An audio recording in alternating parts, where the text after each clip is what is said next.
Hey everyone, welcome to this afternoon's beer review. It's kind of dreary out. That's why I have the light on. Great white area over here. There we go. Let's go and turn that, fix that a little bit. My professional beer reviews, everything's kind of a mess. So, what am I going to dub this beer review? I'm going to dub it I'm tired of playing modified games beer review. There's nothing better than spending 5 hours playing a game to have it go and hang on you in the middle of playing, and you realize you haven't went and saved. Ugh.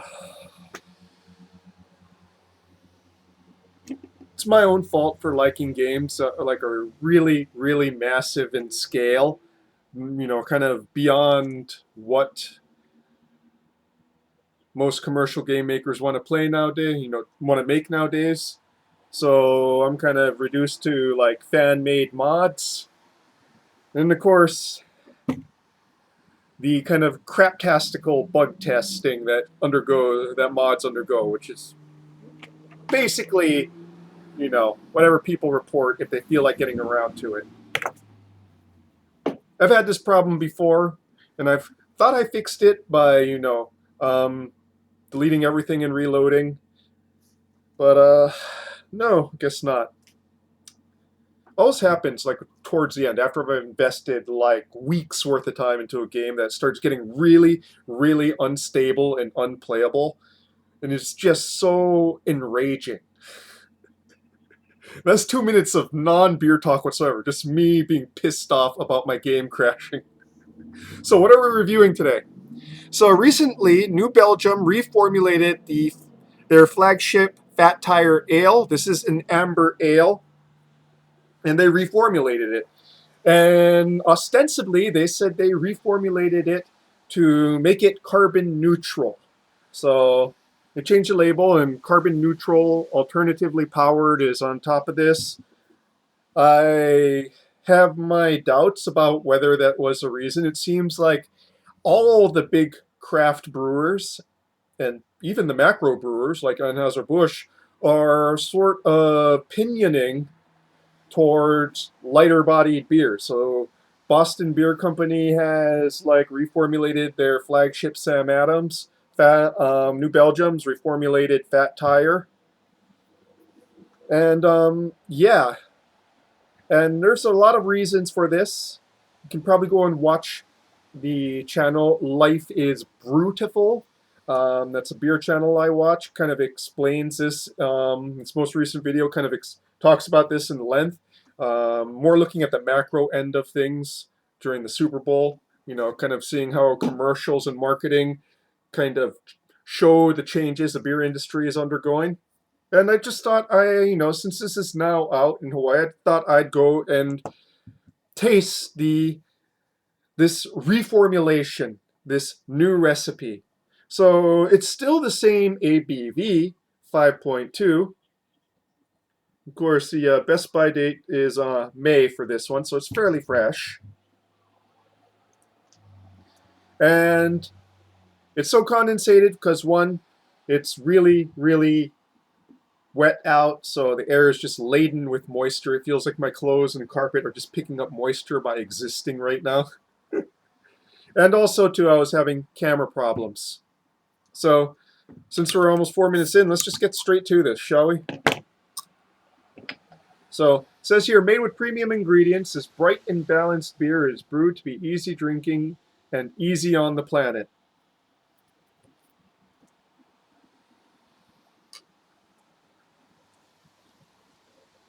I thought about seeing if I could find an old 6-pack of Fat Tire around, but it really wasn't necessary. When I opened the first bottle of this, it just struck me like how different it is now. Look at this. Previously, I mean, Fat Tire was sort of reddish brown. This is like a sort of brownish gold and absolutely completely clear with a fizzy white head. The nose is of biscuity malts. So even though it doesn't look amber anymore, it really looks, well, it's darker than your standard like lager, but or pale ale, but it's just barely so.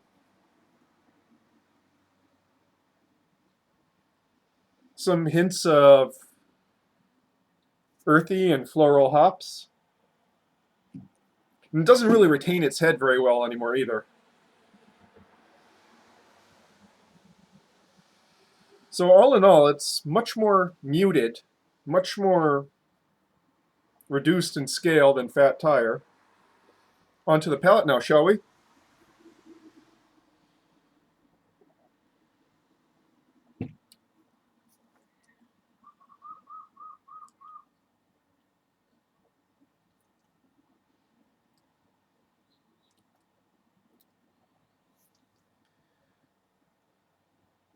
See, I have trouble believing this is the same ABV as Fat Tire.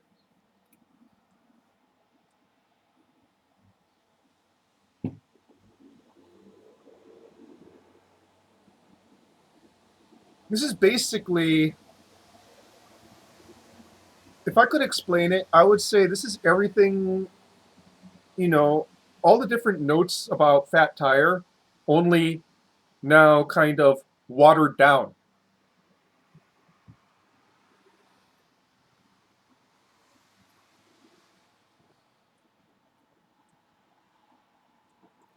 So that sort of biscuity, caramelized maltiness, still there, but much reduced up front and into the long finish.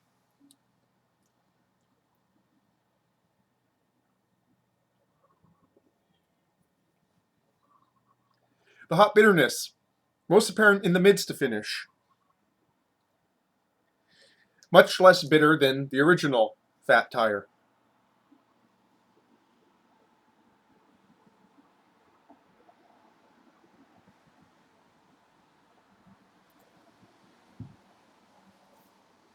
But honestly, the most, dismaying part of this is the mouthfeel. The mouthfeel is, it's not as watery as, say, an adjunct lager would be, but it is very watery for an amber ale.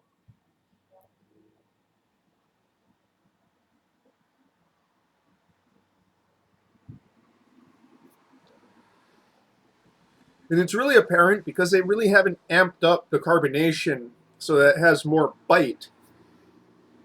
You know, it could have hid that a little bit better, but at the cost of course, further obscuring the taste of the malts.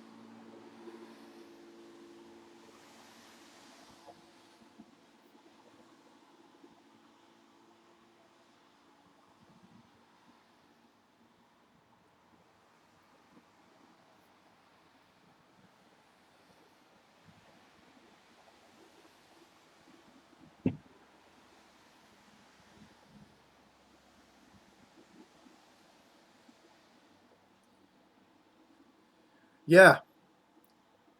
Now, Fat Tire wasn't a particular favorite of mine, when it comes to like flagship craft beers. And I always basically stated it was more a matter of taste on my part. It was just a little bit too hoppy for my tastes, for just casual drinking. That said, I am not happy with what they've done with it. This isn't an improvement.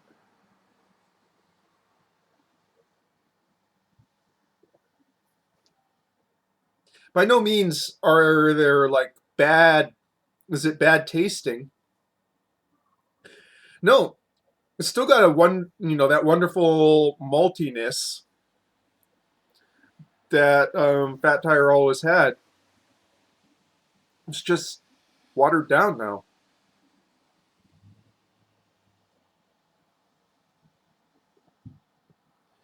Honestly, this is probably going to appear more to macro drinkers at this point.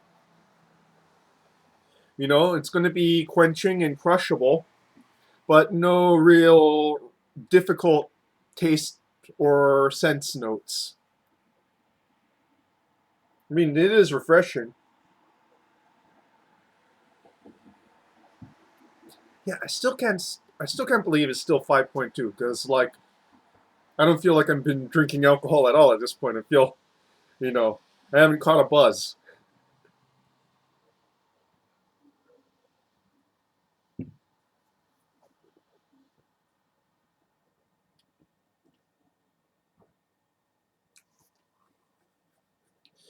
Now I kind of know why they're doing this, why all the big brewers are kind of doing this. It really can't be helped. But you know, I'm going to call it the seltzerization of craft beer,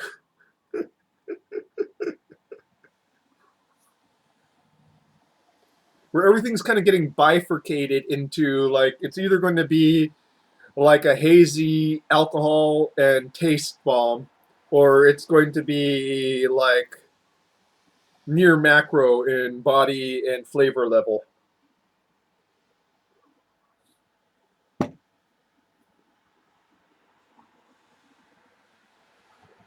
Again, it's not bad tasting, it's just watered down now.